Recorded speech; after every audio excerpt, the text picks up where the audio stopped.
the Electrical Engineering Research Club and to have this opportunity to share with you a part of my journey. It started at IIT Madras and sort of has come back full circle at IIT Madras. I'm very happy to have this opportunity to interact with students and to share a little bit about that. So this is a two-part talk as was requested by the organizers. The first part is more on personal experience, lessons from the journey, and the second part is an overview of what are some of the exciting things happening in the different streams within electrical engineering, which we call as EE1 to EE7. My journey, as was mentioned by Sai, started at IIT Madras, went to CALTECH, GE, Ericsson, and then came back. And I'll share with you a little bit about each part of that. But before I begin, I would like to tell you a story, and it's a true incident, and I would like to engage with you on the basis of that. This comes from the archives of Intel.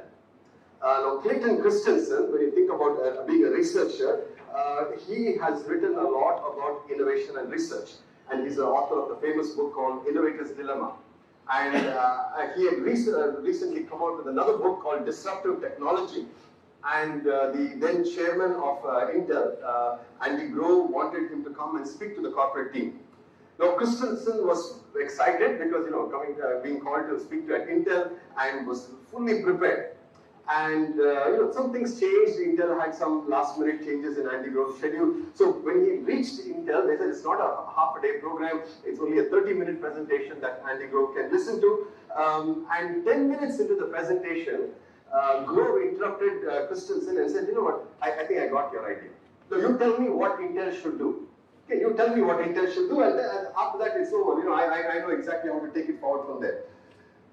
Christensen told Andy that, I'll tell you, but I won't tell you what Intel needs to do, but I'll tell you what I know. And he talked about steel industry, which he was very familiar with.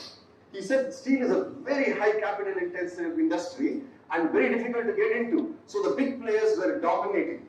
And then comes along a small company called Nucor, saying they cannot get into the big high-end market, they can get into something called junk steel. And that was where they started. And as they started building up their market, they went going forward and eventually started taking on the giants. Andy Grove thought for a moment, and he said, okay, thank you, I know exactly what this means for Intel.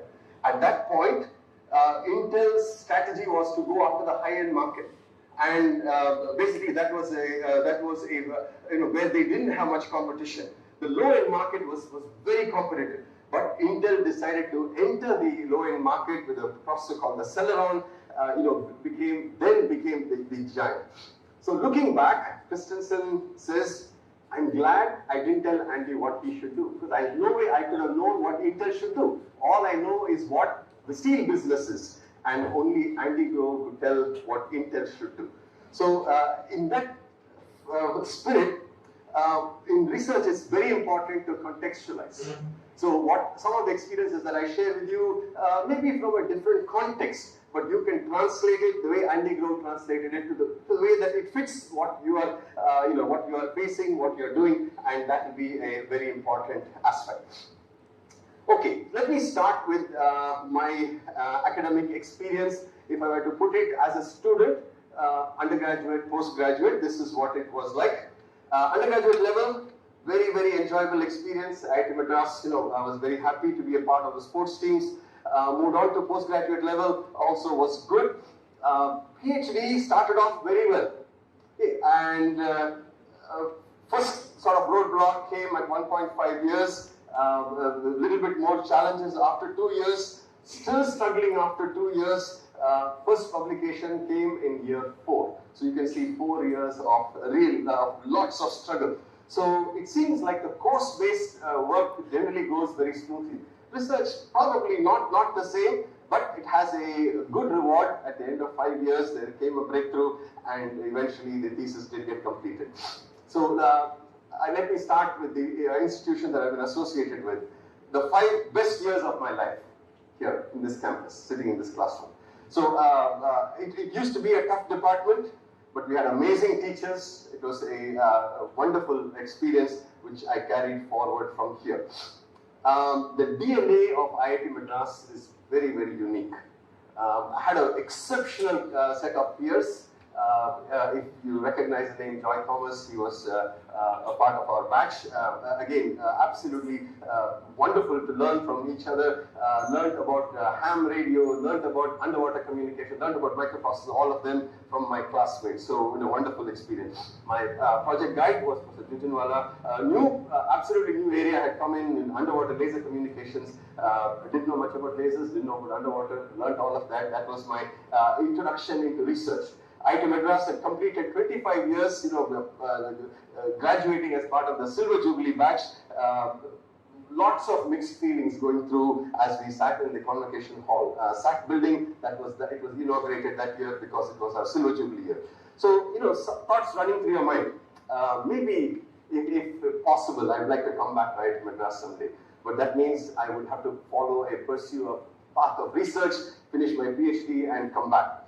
By that time, actually was very fortunate to get admission with scholarship to be at CALTECH. So everything was decided. Okay, that's the path I'm going forward, and try to work towards that.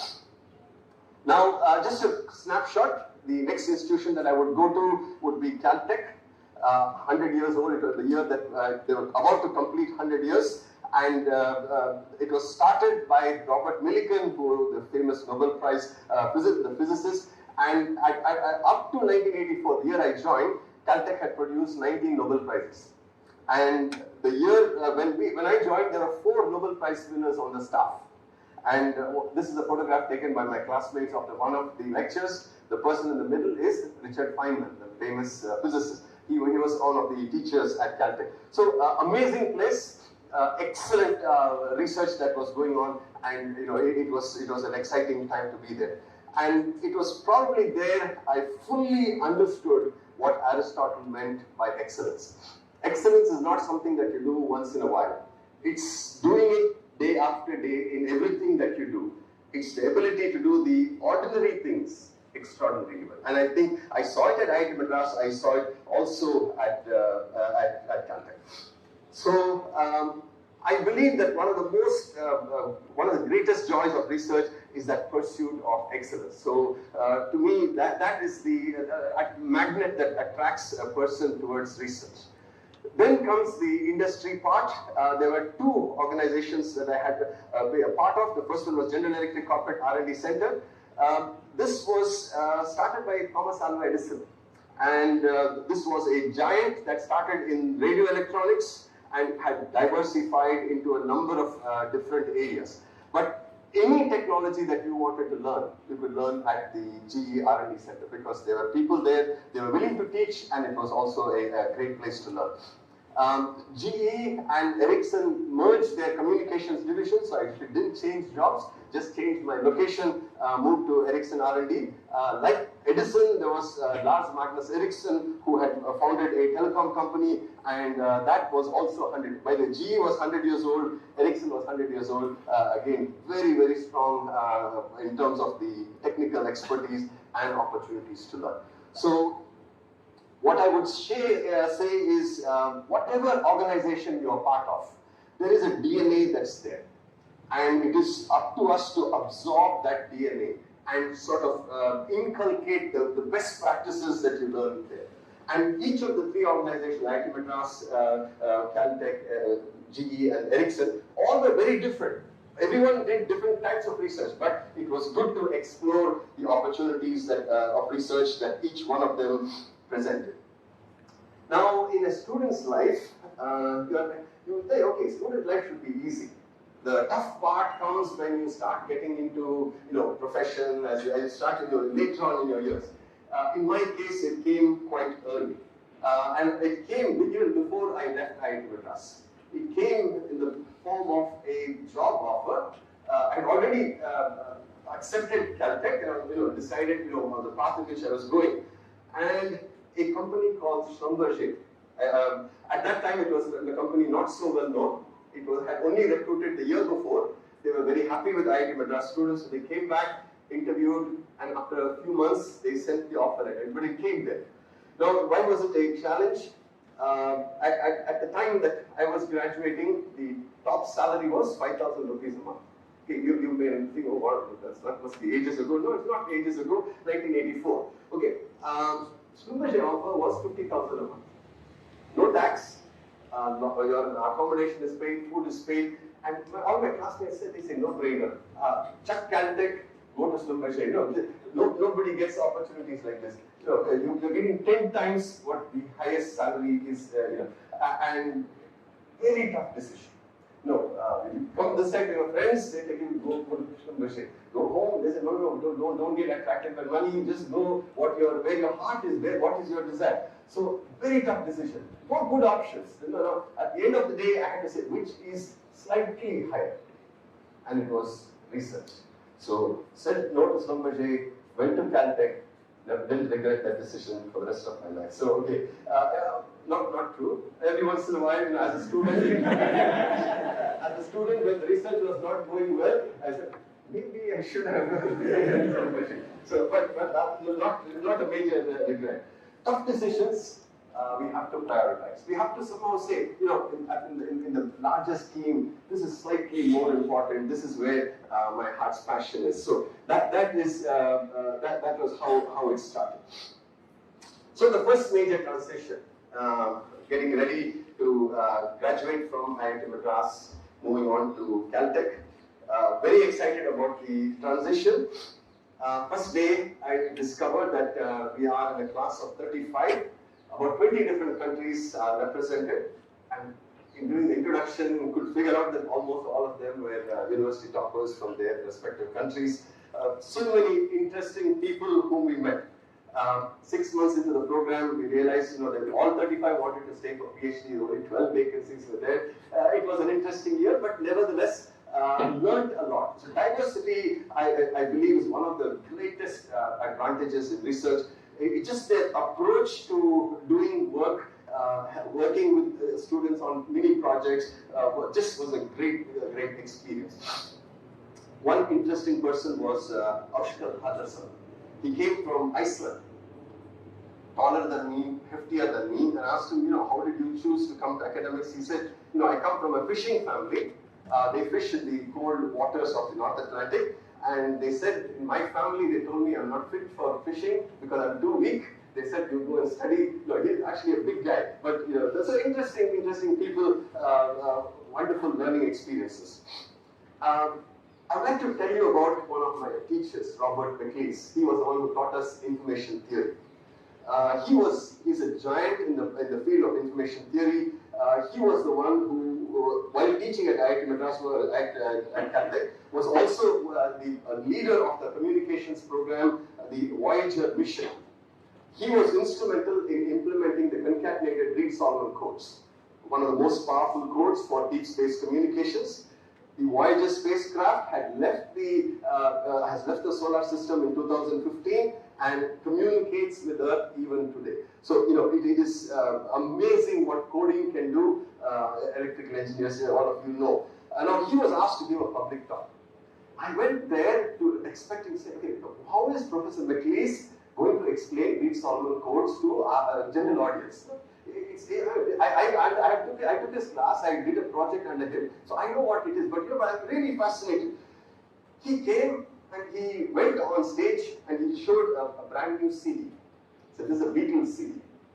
He asked for some volunteers to come on stage. One person came on stage and he said, gave the person a blade, and he said, you scratch the CD as much as you want. As much as you want. You can see the CD there, it's scratched. Right? I don't know if you can see the scratches. The person really scratched everything. Okay, but before he did the scratching, Professor McLeese played for us, one song of the day. And then after scratching, he played the CD again. Absolutely safe. He said, this is Reed-Solomon codes. Without Reed-Solomon codes, you couldn't do this. He said, every error that you caused by scratching has been corrected. And the playback is perfect. And the audience was absolutely amazed. But the thing is, he didn't compromise on the technical, but the way he communicated it was something that caught everybody in the room. And that day I realized how how important communication skills is. Read solving codes, beautiful to you and me, but how do you explain it to somebody else? And I always remind myself, a CD is enough. A scratch CD is enough. But I would have been scared, if he scratches it too much and it doesn't play all that. But at least knew that his code was powerful enough. So this is a very valuable lesson that I learned along the way. Now comes the CALTECH days. It was not always as easy, or there were some challenges. But I was very happy to be accepted into the group of Professor Vaidyanathan. As some of you recognize the name, he's a very well-known person in the area of multi-rate signal processing. First 6 months, he asked me to read all the classic papers in signal processing, read, came up with lots of ideas. I thought, I'm really suited for research. And by the way, in this photograph, the person who looks like a student is the professor, the others are the students. The ones in the gown are the students. Professor Vaidyanathan is standing without the gown. I need to tell you a little bit about my topic, not to bore you with the details, but to tell you what was the... So this was the problem that we had attempted to do. In signal processing, sometimes you split the signal into sub-bands, high frequency, mid frequency, low frequency. And when you split it and then recombine, there are 3 distortions that you will run into. One is aliasing, the other one is magnitude and phase. Now, if you can reconstruct without all of these 3 errors, it's called perfect reconstruction.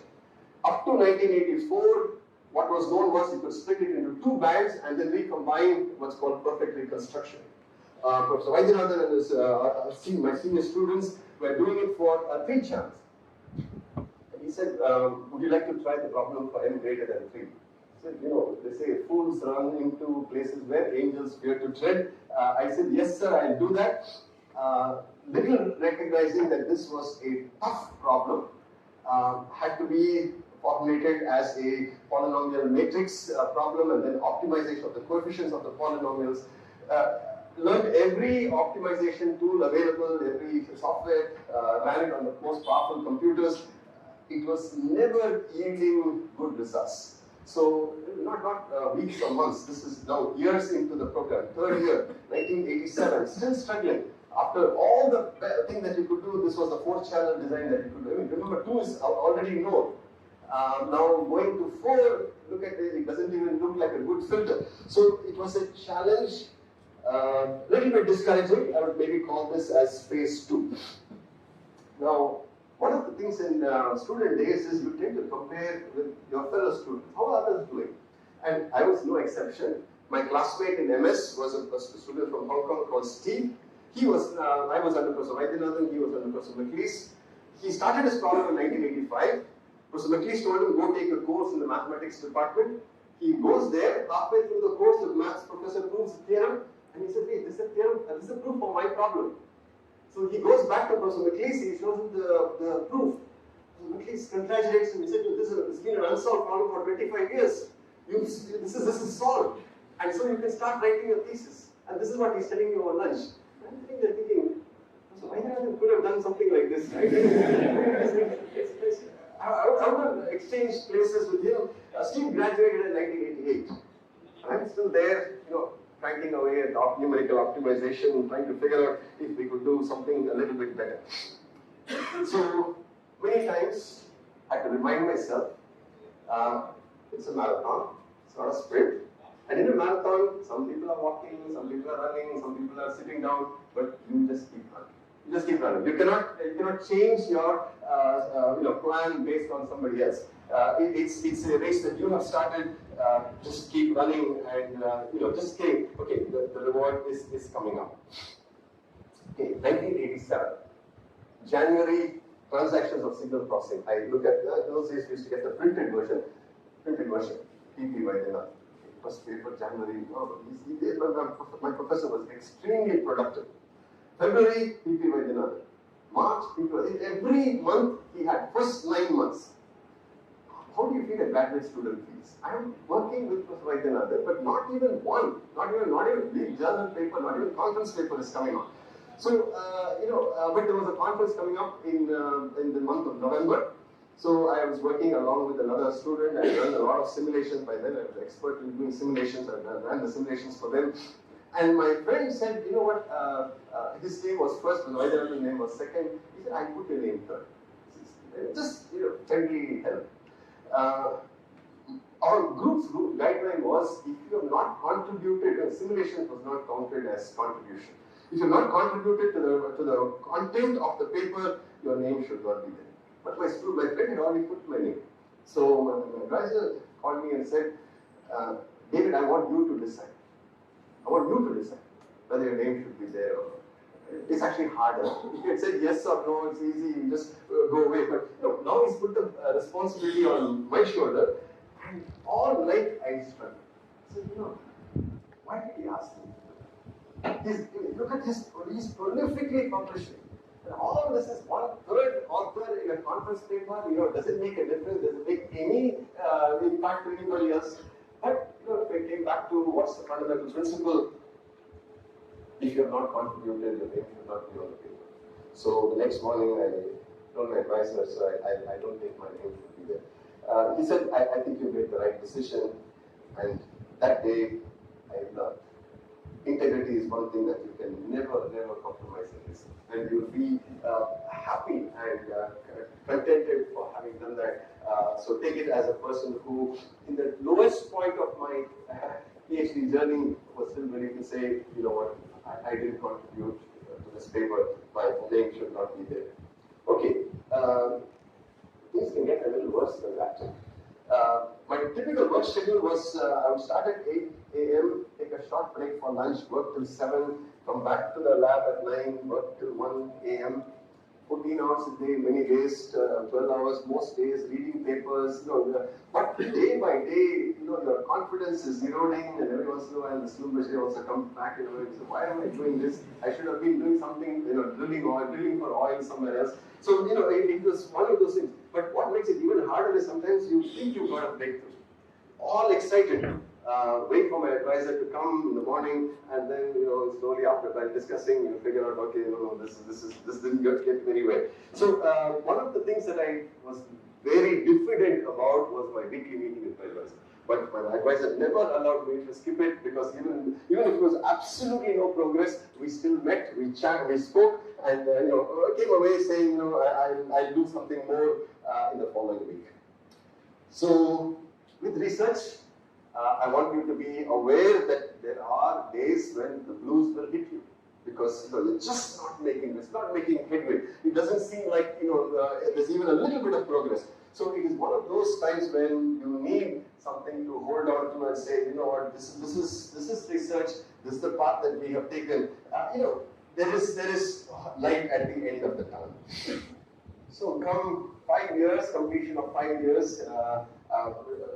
Something that looked like a breakthrough. This is what it was like. Late one night.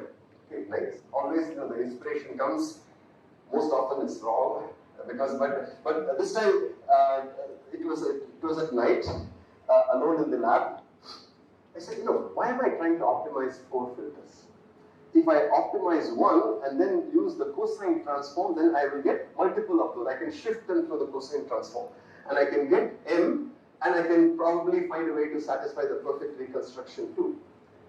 Worked it out, derived the conditions, it seemed like it was right there. Okay, that was a solution for N-channel perfect reconstruction. As the saying goes, if it's probably too good, it's probably too good to be true. So checked it all night. I couldn't sleep because I was for a person who has slogged on it for 4.5 years, to see something like something that looks like a breakthrough, no sleep that night. Waited for my advisor to just show up in the department, and I said, sir, can I speak to you? He said, yeah, sure, come. He's never seen me do that. So the first time he's seen me, he said, well, I thought something is there. So, the conversation between us would usually go like this. He would look through everything that I've written down. He would usually say, good idea, David, but I think there's a slight problem. There's something. I was waiting for that part. But he checked very quietly, just holding my breath, and then he said, the relation is cut. And he said, let's write it. I think this is a breakthrough. I don't think this is known in our in the field of signal processing. Let's write it. So the race has started. Now we have to write the paper. The sort of joy that you feel saying, oh, that doesn't, I sleep all night, straight to the lab, dug up the LaTeX book and started, formatting the paper. 2 days later, halfway, started writing the paper, a lot of progress being made. Phone call from advisor at midnight. He's never called me at midnight. Because those days, no cell phones, you had to call on the landlines. He's calling from his home phone, to my phone in the lab. He knew I was there in the lab. It was midnight. He said, there's somebody called Henrik Malvar in Brazil. He has submitted a paper on perfect reconstruction for arbitrary M channels, and it has come to me for review. He said, I'm going to send it back, but I just want you to know that somebody is there, probably slightly ahead of us.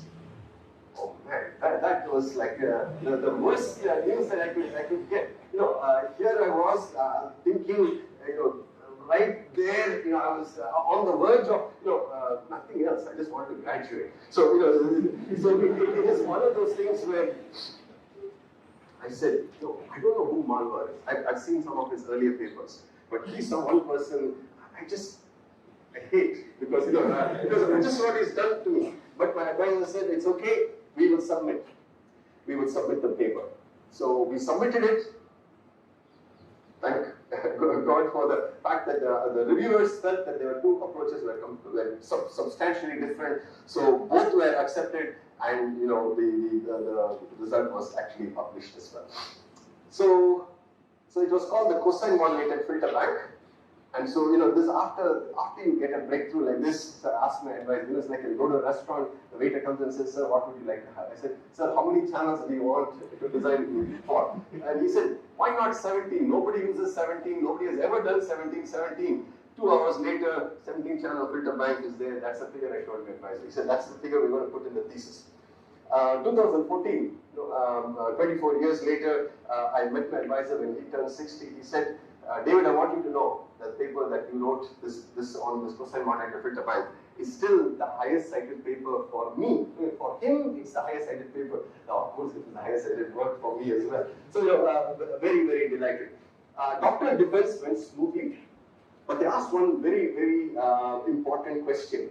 One of the committee members said, this looks like something that will have a lot of commercial value. Have you considered patenting it? My advisor looked at me. I looked at my advisor, said, I want to leave, I want to graduate, let's publish. My advisor said, absolutely no problem, we will publish. So, published, put this thing behind. Every once in a while I would hear from people saying, you know what, the entire hearing aid industry survives on this filter bank concept.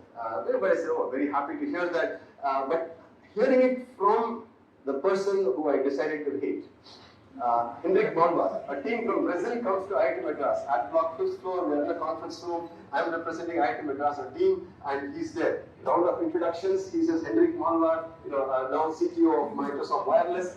And I say, David Koilpillai. I said, I don't think he's recognizing the name, so it's okay. I didn't say anything more about cosine modulated filter banks. At the end of the meeting, he said, David, I don't know if you know, we still use your cosine modulated filter banks. And he said, at least 1 million devices use that concept every year, 1 million. And he jokingly said, if you had patented it, you would have been a rich man. And he said, if I had designed cosine modulated filter banks, I would have patented it. I thought to myself, no, I'm glad I graduated, because that was all that I wanted. But it was once again, it was meeting like friends. He had no ill will towards me. We both had worked on a problem, both had independently solved it, and he very graciously showed a lot of appreciation for the work that we had done. So, this is the joy of research.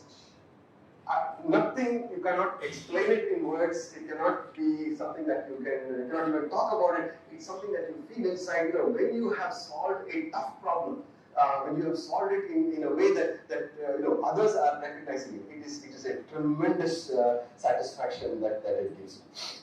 So, time to move on, graduated, now we need to find a place of work. In my strategy, I wanted to be a teacher. My PhD part was over, but then I looked at it and I said, you know what? All my thesis was numerical optimization. if I go back to teach to class students, teaching them optimization is, I need to teach them practical engineering. So I said, I want to go get some industrial experience. So I was moving towards General Electric, had a job offer from them. So looking at the experience of CALTECH, IIT Madras made me an engineer, a good engineer.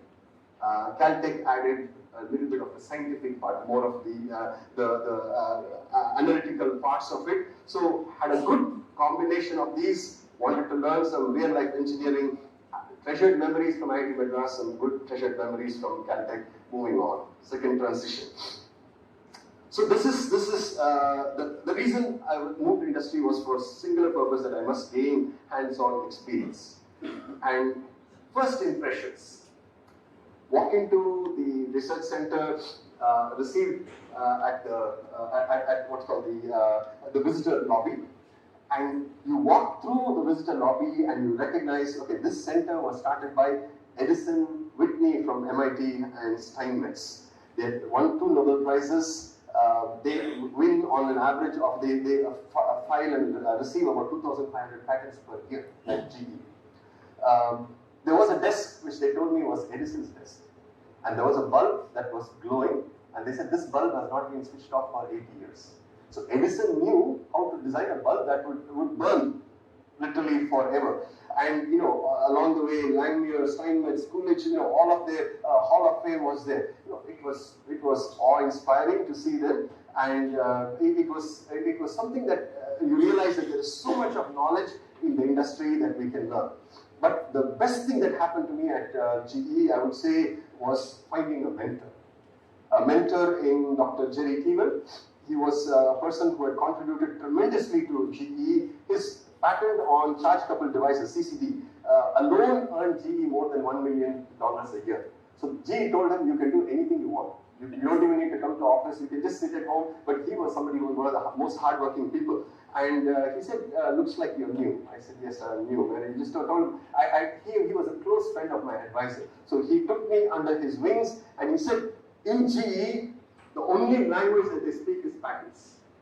And here I was having run away from filing a patent, just so that I could graduate. Coming into this place, the only language here is patents. So every time he met me, have you done anything new? And then he said, okay, you start thinking about patents. So 1 year later, filed the first patent, and that was awarded in 1993. And thanks to Jerry Teeman, that this was a new experience. Also taught me that the innovation cycle, how it works, how patents are written, how you write the claims, and all of that was new. The other thing about GE was that they were doing a whole range of projects. My main project was to work on the cellular, digital cellular, but they were doing work on medical imaging, neural networks, all of which we did signal processing. So I talked to a lot of people, learned a lot, and was enjoying my time there. And I realized that mentorship played a huge role. Finding a mentor who knows the system, who's interested in helping you, is a very, very valuable thing in research. Then comes the corporate perspective. There's a technical perspective, the corporate perspective. The CEO of GE was a person by the name of Jack Welch. In the days prior to Google and Apple and all of today's giants, Amazon and others, the stock that people invested in was GE stock because they believed in Jack Welch. And his strategy was very simple. You should be either number 1 or number 2 or exit. Okay? And he was coming to the Corporate Research Center to assess what the communications group was worth.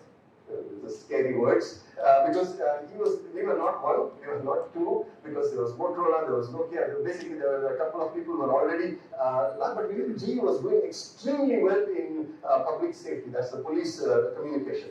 But he said that we may put communications on the chopping block. So they said he's going to conduct a review, and in this review he says 3 minutes per person. I said, you know what, I'm doing so many projects, I'm doing something really exciting in 2G, but only 3 minutes. They said 3 minutes, 1 slide. And some of you have seen this. I tell students always, you should be able to summarize your information, what you're doing in 1 slide. What's your goal? Why are you doing it? What are you doing? what's next, and who will it benefit. Okay, 5 slides, 5 points. This is all that people tell Jack Welch. They said if Jack Welch is interested, he'll ask you more. But don't come with 50 slides, and he's not going to listen to you. So that day, all of us realized, the research group, no matter how highly we think of our work, one slide is all we may get to communicate. So we must be able to communicate the gist of our work, communicate it correctly, clearly, with passion, but with one slide. Okay, you may have to face a situation like that. And in GE we had annual performance reviews. So you give a list of what all you have done. They will give you an assessment, and they'll give you a recommendation which is read by upper management. And my recommendation was something that I didn't expect. They said, David is well suited for technical management. I said, no, that's not me. I went to my manager and said, no. I came here to do research. He said, no, but this is my assessment of you. He says, you can do your technical work well, but you have good people skills, so therefore, you should consider technical management. I dodged it for a year, but then eventually they caught up and they sent me off to management training, lots of things, but I actually enjoyed it. Enjoyed team building, enjoyed all the aspects of time, but I always wanted to sort of come back to technical management. By that time, Jack Welch had decided that he was going to exit communications, so therefore he had formed a joint venture with Ericsson. Thank goodness, the best communications company that you can find. And so we were just transferred from Schenectady, New York to North Carolina, and so we just had to move. What Ericsson was going to do was build 3G and then all the exciting work. But what did I carry away from GE? Lots of learnings, mentorship, patterns, how to communicate, and basically lots of things, and really a nice experience in terms of research, and also they were the people who kind of pushed me into technical management. So explore new avenues, never say no to something. Maybe you are slated for things in addition to research, some things that you are very good at. You must definitely explore. So, from a diversified giant to a single technology giant. Okay. Ericsson, all they did was communications. Right from the vice president to the junior person, everybody was associated with communication. Extremely nice place to work. First impressions of Ericsson. A team of us, who are getting transferred, are coming to North Carolina. Typically, you would expect HR person to meet you at and visit you, show you around the place. We are met by the number one person. He's the Vice President R&D. His name is Dr. Niels Rydbeck. He meets us. He says, "Come, let's go." He takes us straight to the lab where the testing of mobile phones are. He takes off his watch, puts on an electrostatic band, and then picks up a phone, opens it up. This was the phone that he opened up for us, and he said, "You know what? This is the part where we are having trouble. There's a power amplifier which is heating too much, and my guys are working on it." He basically told us everything about the phone. And here we were completely amazed. The top person can explain literally every part of the phone. That's the difference between a multi-specialty giant and a single specialty company. But we know that this was absolutely. So I would say for those of us in research, technical excellence is a magnet. All 14 of us said, yes, we want to come to North Carolina because we saw something that we truly enjoyed. Okay, and I believe that when we talk about our research, about the work that we do, the passion, the detail, the way in which we explain our work, that will be a magnet, attracts other people because people can tell, whether you really know your stuff or you're just sort of beating around the bush. So that was a eye opener for us. Ericsson's journey. First year as individual contributor, eventually, as I mentioned, as the director, a team of 75 engineers. The distinction was that this group of 75 produced the most number of patents per capita for the whole of Ericsson Global. 100,000 employees across the world. This group was the one that produced it, and it was a very, very productive group. Was very thrilled to work with them. But I want to share with you the true sort of highlight of the This is Professor Niels Rydbeck, our vice president, goes for a trip, and then he comes back and he says, calls the research group. I was part of the research group, and he says, you know what? In those days, if you had to use your laptop while traveling, you had to connect it through a cable, and it was a proprietary cable. It was not a USB cable. USB cable was not there at that time. He said it is very cumbersome. The phone keeps falling off, the cable gets disconnected. So he came and he asked us a very simple question. He said, can you design for us, or can you find a design that will replace the cable? It must be low power, low cost, it must be unlicensed band, and it must work everywhere. Okay? What's the definition of Bluetooth? No wires, low cost, low power, works anywhere in the world. Where was it born? In Research Triangle Park, just over a casual conversation. One of my neighbor, his name was Iit Hudson. Sometimes he is here referred to as the father of Bluetooth. We worked on the project together, designed the first physical layer, just a simple modulation, binary modulation, which had a very simple and robust detector, talked about frequency hopping. That eventually became the prototype of Bluetooth. And Iit Hudson went towards Bluetooth, our team went towards 3G, but again, that was something that came from Ericsson. And Iit Hudson today is referred to as the father of Bluetooth. I think of him as my neighbor, very proud for the recognition that he has brought to Ericsson. And today, Bluetooth is the most widely used personal area network system. Everywhere, almost every device carries that. And to tell you a little bit of something that you may not know, why the name Bluetooth, we gave it the name Penny Link. Penny is like, 1 cent, that's called a penny. And so because it's low cost, the size of a penny was what would be the size of the module.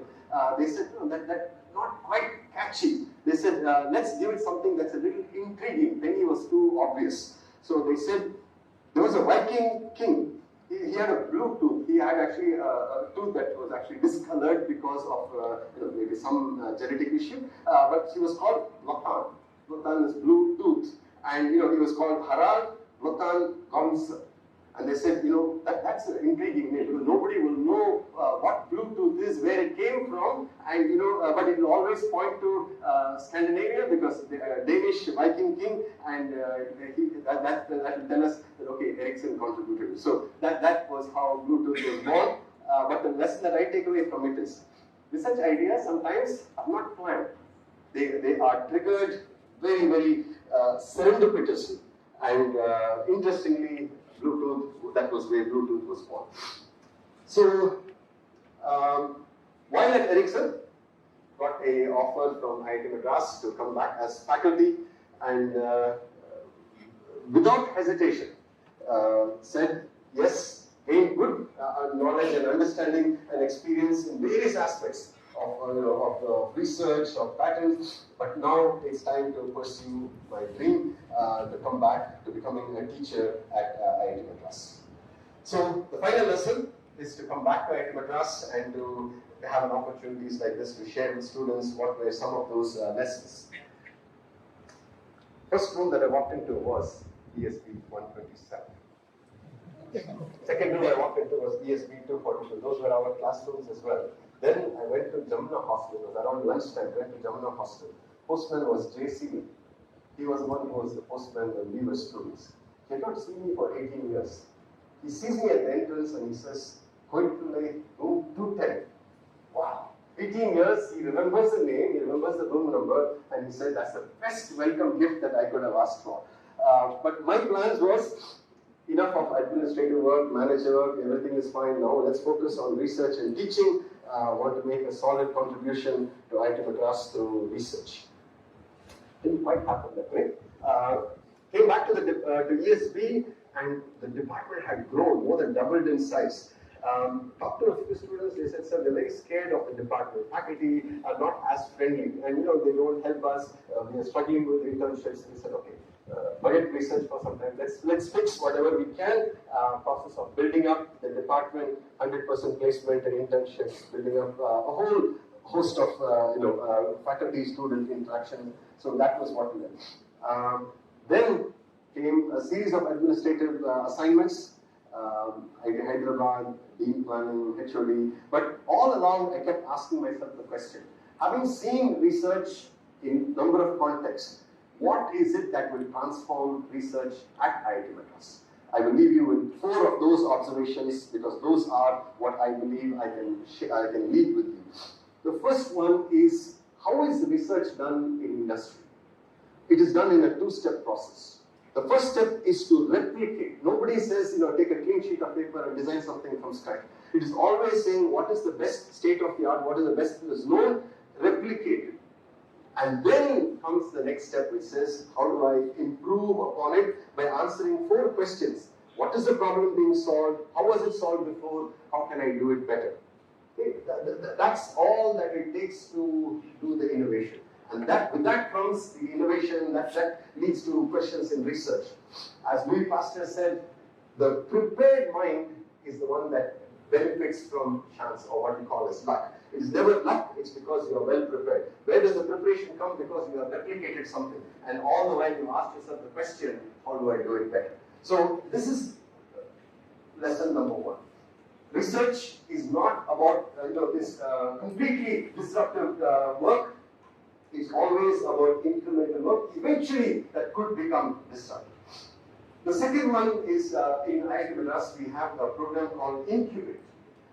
In that, you will have to develop something called, if you want to start a new business, new company, something called a business model canvas. It's a well-proven model, globally tested. This is how it works. They give you 7 weeks. 7 weeks. And in those 7 weeks, you talk to 100 customers. You talk to, you identify what is it, the product that you are going to sell, and how will the market accept your product. Who are your partners? Who will help you build the product? How will you sell the product? And at the end of 7 weeks, you come before a committee and you tell the committee, is it a go or no go? And remember, in those 7 weeks, no salary, nothing. You're basically putting in everything that you have. But at the end of the day, why would you say no go? Because you don't want to go on a project that doesn't have much of a future. So people are very honest that if the minimum viable product is not good enough, it's a no-go. If you don't say no-go, the committee will tell you no-go. But I said, no, I sat there thinking to myself, why don't we do research this way? How is that? Research model canvas. A new scholar comes into the department, they take 8 months to identify a problem. They read 1 to 2 papers a week. And they say, no, let's do it like the other method. Read 100 papers. They say, are you crazy? I don't know. That's what the entrepreneurs do. Why should you be any different? They're just like you. Why? Because this is your time. This is valuable time. Rather than 8 months, I would rather you spend 7 weeks and get to the result.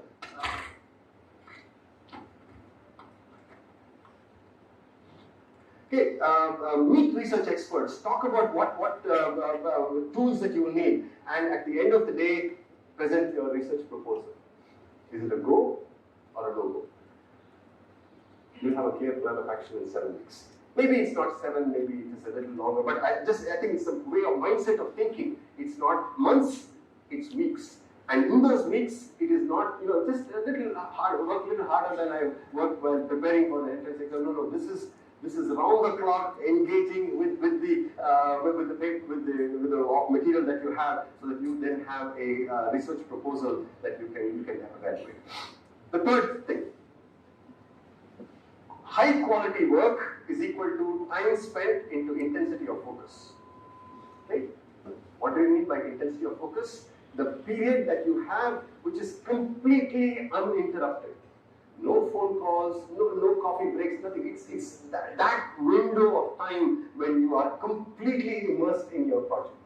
Okay, if you come back to doing normal activities, then the clock is reset. How much time can you put in a day that is of that level of intensity? That is what they call as deep work. It is deep work and deep work alone that produces the best quality work. It is what produces the best results in the time that is available to you. Shallow work is you work for 15 minutes, talk to somebody else, go for coffee, come back, check WhatsApp. No, that will not get us very far. That will take much longer. So quality research associated with this. The fourth and final one is when doing research, there are 2 types of input that you can get. One is what's called very directive instructions or guidelines. Read this paper, implement the simulation, come back and show me the results, and basically step by step. Okay? And the other end is just suggestions. Consider this, go and read a paper, talk to somebody else, attend the seminar, come back, let's discuss. Now, at different stages of your research, you need different amounts of both of these. In the starting stages, it must be highly directive. As you get more and more familiar and comfortable with your research topic, it can be less directive but more supportive. It's up to you to recognize that is the need, and don't go for 6 months without meeting your guide, because that's the sure weight of not making much of progress. Because directive input means that you're meeting every week and say, okay, what next, what next, what next. So that's what we want to do. So these are some reflections from trying to see what will make research at IIT Madras even better than what it is today. So to conclude, in 2003, there's a famous CBS program called 60 Minutes in the United States. It was anchored by Leslie Stahl. And somebody asked, can you explain what IITs truly mean? What's the standing of IITs? And this is what Leslie Stahl said. You may have heard it. He said, put Harvard, MIT, and Princeton together, and then you get to see what IITs are. And at first I said, no, wait, I'm from IIT. I'm very honored that you have given such a high, but truly, I mean this. The DNA is the same. There is no reason why that statement cannot be true. We are not in the same league today. I'm not kidding by saying, we are in the same league as Harvard and MIT. No, not yet. But as an athlete, I can tell you, how do you run a race? Start. Race is started. Okay, find the leader. The first goal in a race is to catch up with the leader, not to overtake the leader. So you catch up, and that takes time. You start running faster, and then eventually you come abreast to the leader. Okay? Takes a long time in the race to do that. And then, when the opportunity comes, you move forward. Okay? No reason why we cannot do. If at all we have to do it, it's the generation that is sitting in this room that can do it. So, is my journey over? No. I still go back to the words of Robert Frost, who says, the woods are lovely, dark and deep, but I have promises to keep. There are so many new technologies coming. 6G, machine learning, this thing, integrated sensing and communications. No, I can't go to sleep now. I have to still keep going. Lots more exciting things to happen. My daughter came into my room one day and said, Dad, this is all that you do, full of books and papers. And he said, there's no snack in your room. She said, and she drew a cartoon, Mrs. David's boring life. So this is, but my colleague, Professor Inakshi, came and then she said, oh, this is not boring. And she said, added, not boring. And I can tell you, research is never boring. To the outside world, it may look like all dust and books, but to us, it's the joy of research that happens. So let me say welcome to the exciting world of research, and thank you for the opportunity.